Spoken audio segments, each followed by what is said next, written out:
Welcome students. Students, हमने दो chapter complete कर लिए थे, मैट्रिक्स और डिटरमिनेंट।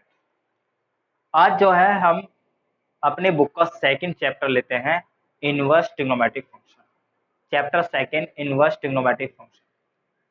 अब इनवर्स ट्रिग्नोमेट्रिक फंक्शन को समझने के लिए हमारे पास जो 11वीं क्लास में हमने ट्रिग्नोमेट्री पढ़ी थी उसको अच्छे से क्लियर होना जरूरी है। यानी क्लियर के लिए आपको क्या है, जो ट्रिग्नोमेट्री के फॉर्मूले हैं वे सभी याद होने चाहिए। वो पता होना चाहिए कि ये ट्रिग्नोमेट्री में ये फॉर्मूला था, क्योंकि उन्हीं फॉर्मूले की हेल्प से हम क्या करेंगे, इनवर्स ट्रिग्नोमेट्री के फॉर्मूले को बनाएंगे। उन्हीं की हेल्प से हम क्या है, इनवर्स ट्रिग्नोमेट्री को पढ़ेंगे। ठीक है, तो यहाँ पर आपका चैप्टर सेकंड चलता है, इनवर्स ट्रिग्नोमेट्रिक फंक्शन।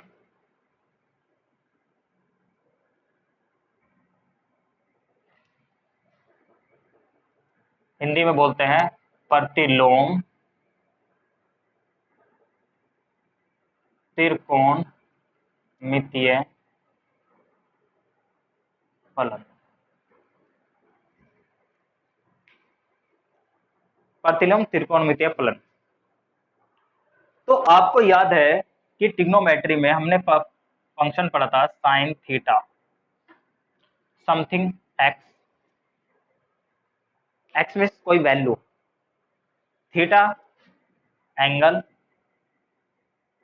और ये आपका रियल नंबर।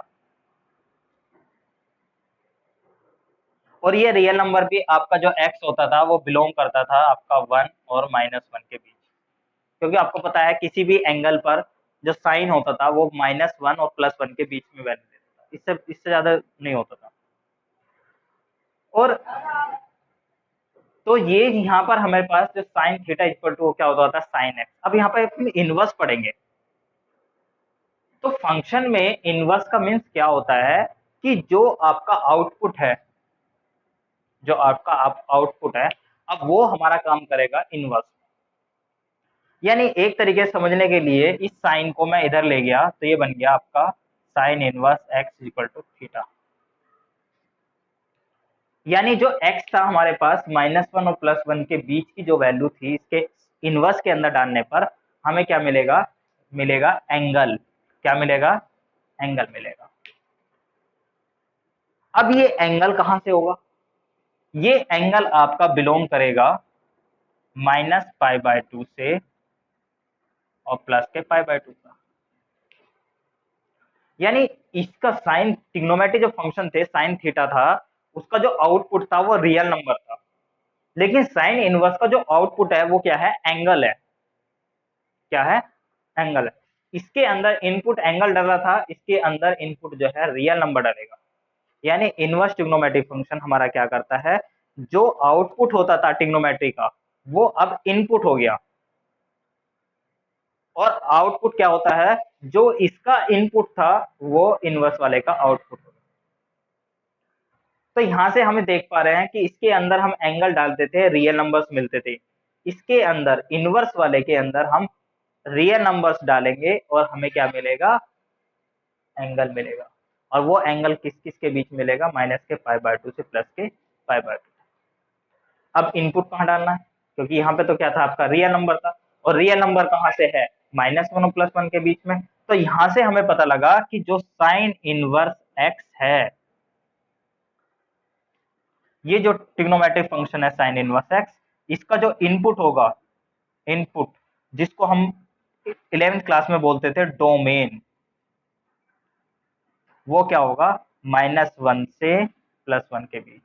और जो आउटपुट होगा, आउटपुट जिसको हम बोलते थे रेंज, वो होगी हमारे पास -π/2 से। ये क्लियर हुआ है नहीं हुआ, यदि ये क्लियर हो गया, क्योंकि मैंने साइन इनवर्स के लिए समझा है, बाकी cos inverse, tan inverse, cot inverse, sec inverse और कोसेक इनवर्स के लिए सेम उसी तरह से रहेगा। मैं उसके लिए एक टेबल सी आपको टेबल दिखाऊंगा, ये जरूरी है। इनवर्स ट्रिग्नोमेट्रिक फंक्शन में हमारे पास इतना ये जरूरी नहीं था कि हम क्वाड्रेंट से सीख लेते हैं, लेकिन यहाँ पर हमें इनवर्स ट्रिग्नोमेट्रिक फंक्शन में डोमेन और रेंज को देखना जरूरी है, ज्यादातर रेंज को, कि हमारे एंगल इसके बीच में लाई करना। तो ये आपको समझ में आ गया होगा कि साइन इनवर्स का जो इनपुट है वो हमारा क्या होगा, रियल नंबर होगा, जो हमारा इसका आउटपुट था, यानी -1 और +1 के बीच में, और इसका जो आउटपुट होगा वो इसका एंगल्स हो गए, जो क्या है ये।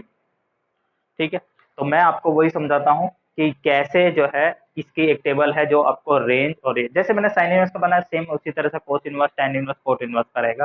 तो देखिए यहाँ पे आपके आएंगे फंक्शंस, यहाँ पे आपका डोमेन, जिसको मैं क्या बोलता हूँ, इनपुट, और यहाँ पे आ जाएगी आपकी range, means output, input, output. ये समझाने के लिए है इनपुट आउटपुट। तो सबसे पहले ट्रिग्नोमेट्रिक फंक्शन जो आता है, inverse trigonometric function, sine inverse है, तो इसका क्या है, -1 से +1 के बीच में, और -π/2 से +π। आउटपुट हमारा ये रहेगा। उसके बाद कोस इनवर्स एक्स।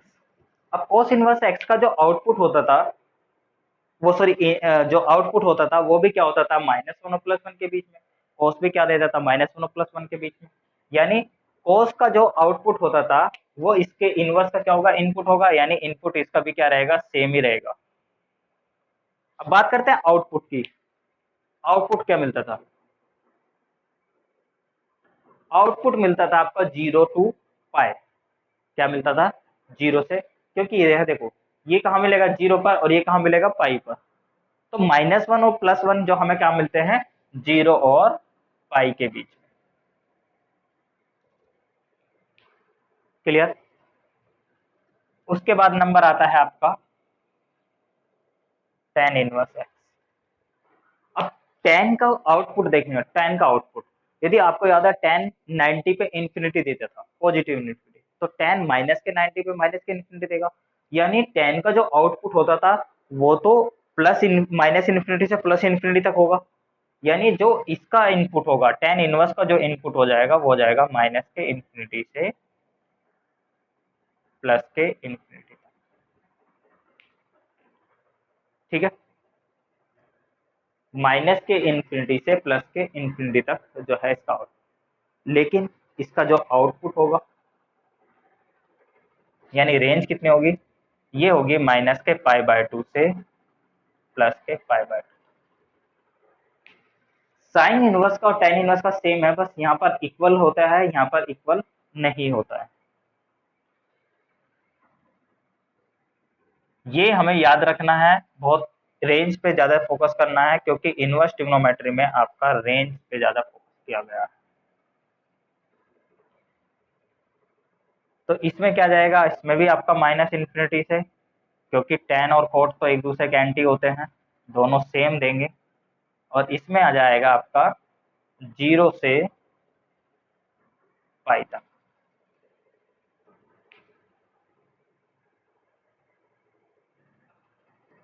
ठीक है, तो कोट इनवर्स किसकी तरह से देगा, tan। देखो साइन इनवर्स में जो -π/2 से +π/2 था उसमें इक्वल था, तो tan में भी इक्वल हट गया। कोस में जो आपका इक्वल थे वे कोट में हट गए।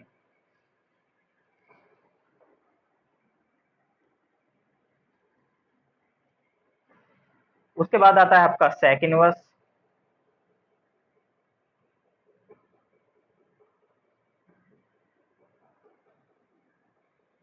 और लास्ट में आता है कोसेक इनवर्स। अब सेक इनवर्स की बात करते हैं। यदि आपको याद हो तो सेक थीटा का जो आउटपुट था वो क्या होता था, वो 1 से बड़ी वैल्यू देता था और -1 से छोटी वैल्यू देता था। यानी यहाँ पर जो x होगा वो ग्रेटर देन इक्वल टू 1 रहेगा, और x less than equal to minus. तो इसके आउटपुट की बात करें तो इसका जो सेक का आउटपुट है वो कोस की तरह से होगा। किसकी तरह से होगा, कोस की तरीके से। अब कोस का क्या है आपका 0 से पाई, लेकिन यदि आप इसको देखो तो ये नॉट डिफाइन हो जाता है पाई बाय 2 पर। कौन, सेक, सेक नॉट डिफाइन हो जाता है। तो इसलिए जो यहाँ पर हमारा थीटा जो है वो नॉट इक्वल टू होना चाहिए पाई बाय 2, यानी 0 से पाई तक की सारी वैल्यू ली जाएगी, लेकिन कौन सी नहीं ली जाएगी, पाई बाय 2 नहीं ली जाएगी। इसी तरह से इसमें भी जो है आपका x की वैल्यू 1 से बड़ी होती है और -1 से छोटी होती है। और इसमें ये किसकी तरह से काम करेगा, साइन की तरीके से। और साइन कहां पर, कोसेक कहां पर नॉट डिफाइन होता था, 0 पर। तो इसमें जो है -π/2 प्लस के π/2 की जो बीच की वैल्यू है उसमें 0 आएगा, 0 को हमें नहीं लेना है। तो ये जो रेंज है आपके इनवर्स ट्रिग्नोमेट्रिक फंक्शन की, ये बहुत इंपॉर्टेंट है, इन्हीं को आपको अच्छे से समझना है और याद भी रखना है, क्योंकि मेन इंपॉर्टेंट है आपके यहाँ पर इनवर्स ट्रिग्नोमेट्रिक फंक्शन में रेंज की, रेंज हमें कैसे तो ये जितनी भी रेंज है मैंने आपको ट्रिग्नोमेट्रिक फंक्शन से रिलेटेड करके ही आपको ये समझाई है कि रेंज किस तरह से होती है। ठीक है, तो उम्मीद है कि ये आपको समझ में आ होगा। ये और यदि जो इसको याद भी रखना है उसका भी बहुत अच्छा तरीका है कि साइन इनवर्स और कोस इनवर्स की याद कीजिए, -π/2 से +π/2, 0 से पाई, ये याद कीजिए। और उसके बाद tan और cot के लिए इक्वल के साइन हटा के स्ट्रिक्टली लेस कर दीजिए। और sec और cosec के लिए sec जो है आपका cosec cos का होगा, तो वहां से ये हटाने के बाद में केवल क्या करना है, उसी में से π/2 हटा देंगे और इसमें से आप 0 हटा देंगे। बहुत इजी है, कोई ज्यादा टफ नहीं है, बहुत सिंपल सा आपका टॉपिक है। क्लियर। अब उसके बाद में कुछ नोट्स हैं, जैसे तो इन्हें बुक वाले ने थ्योरम करके बनाया है, लेकिन मैं इसको नोट बोलता हूँ कि क्या है कि यदि आपको sine sine inverse theta, sorry sine inverse x, तो ये एक्स के इक्वल होगा। दरअसल क्या है कि साइन से साइन इनवर्स हट जाएगा, साइन से साइन इनवर्स हट जाएगा, यानी इसका मीन्स क्या है कि यदि आपका कोई ये डोमेन है और ये रेंज है, और यहाँ से यहाँ आपका साइन थीटा काम करता है, तो यहाँ से यहाँ तक आपका क्या होगा, साइन इनवर्स एक्स होगा। ठीक है, इस तरह से काम करेगा। तो आपका जो इन दोनों को कंबाइन करेंगे, तो कंबाइन करने के बाद में क्या बन जाएगा, आपका एक्स रह जाएगा। तो sine sine inverse x equal to क्या होता है, एक्स। सेम बाकी भी cos cos inverse x equal to x. इनके बड़े क्वेश्चन में यूज होता है, छोटे क्वेश्चन में कोई यूज नहीं होता है। बस केवल आपको ध्यान देना है कि ऐसे ये हट जाते हैं।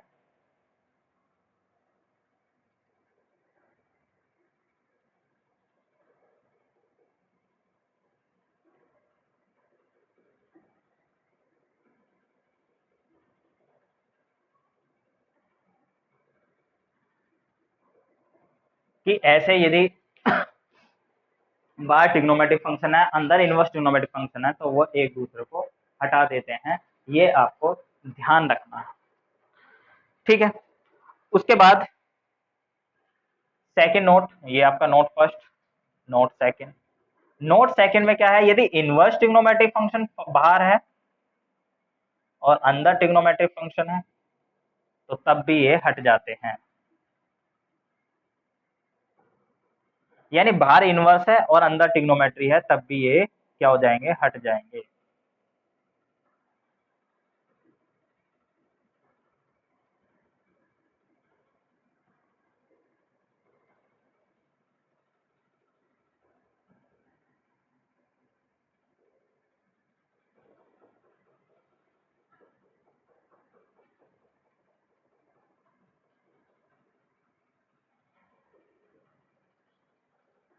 Cosec inverse cosec theta equal to theta, तो ये भी आपके इस तरह से हट जाते हैं।